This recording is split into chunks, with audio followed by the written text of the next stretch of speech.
In today's tutorial, I will show you how to create digital buttons to insert into your Schoology course.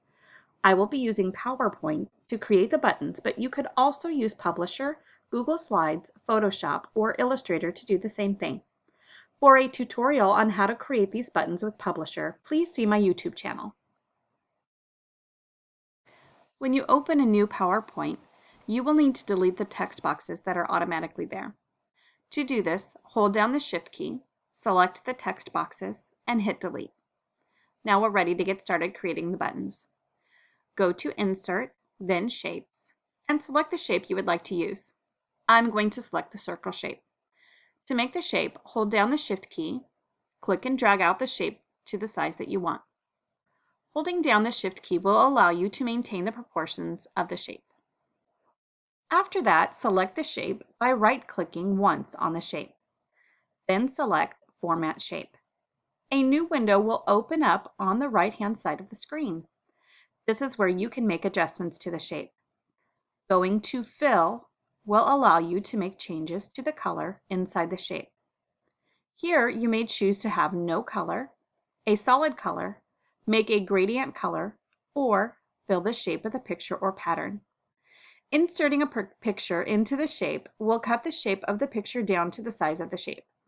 When using an image to fill a shape, make sure to choose a shape in PowerPoint that is similar to the shape of the photo you would like to use.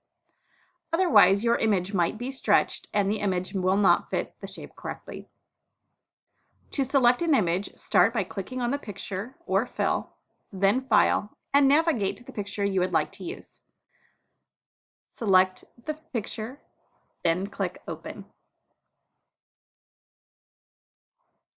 Next, go to Line, right underneath the Fill button. Here you can adjust the color of the line on the outside of the shape. You can choose from no line, solid line, or gradient line. Then make color and size adjustments below. I will be adding a similar color to the outline.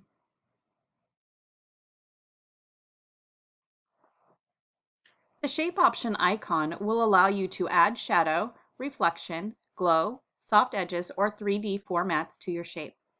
I will just be using the shadow tool to create a shadow under my shape. Next, I will be adding clip art on top of the shape.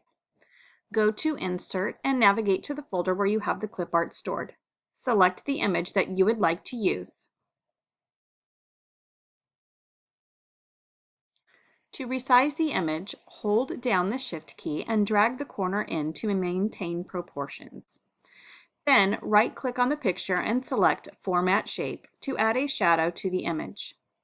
Adding a shadow helps the image stand out from the background. Select Shadow, then Presets, and select the shadow in the middle. The middle shadow will put a shadow around all sides of the image.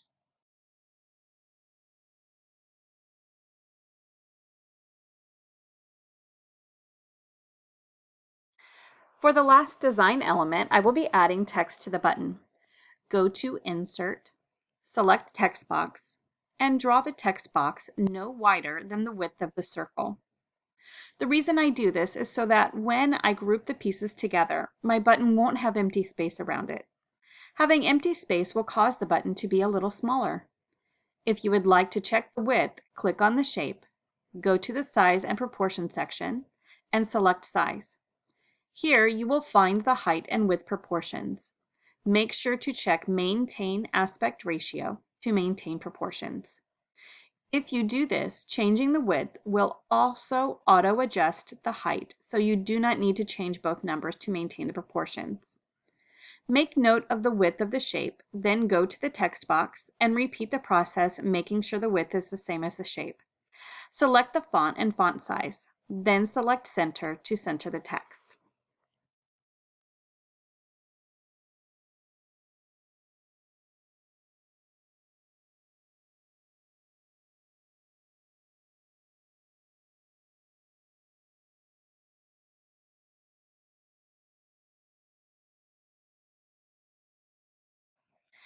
Now that all three pieces have been completed for my button, I will hold down the Shift key and select the shape and the image.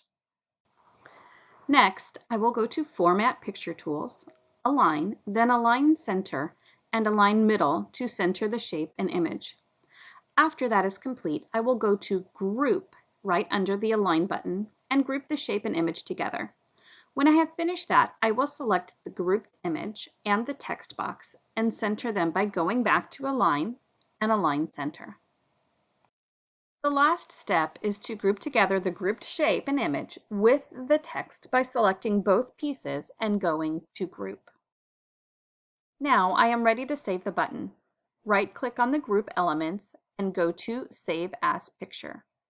Save the picture to a file on your computer and name it.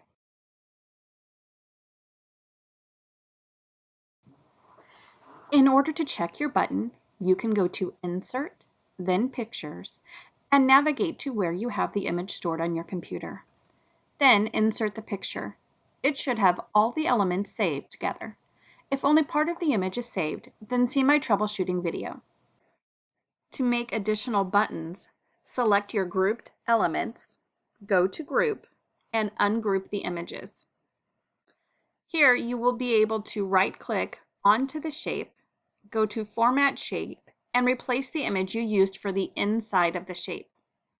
Then you can go back to the beginning and repeat the steps for finishing a new button.